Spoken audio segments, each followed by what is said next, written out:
Water running down the street. See it? Look how it runs around. See our mailbox out there? Is it gonna come up any higher? It shows no sign of it letting up for I don't know how long. So that's we got to keep an eye on it. I need you to kind of help me out. All right? They don't know how, you know.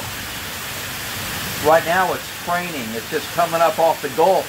It's not really moving to the east. So. Is it gonna come up into the? I don't know. We got to keep an eye on it. What if it does? Well, see, it's up past the It's up past the to the sidewalk. Yeah, but what if it does, Daddy? Well, we'll worry about that when it does happen.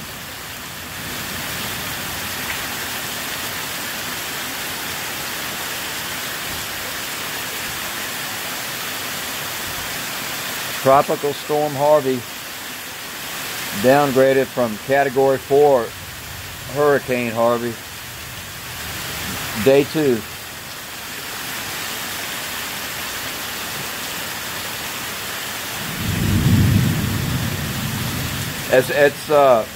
This line is from off of the Gulf of Mexico all the way up through downtown Houston. It's a solid line. It's unbelievable if you look at it on the radar, what's going on right now.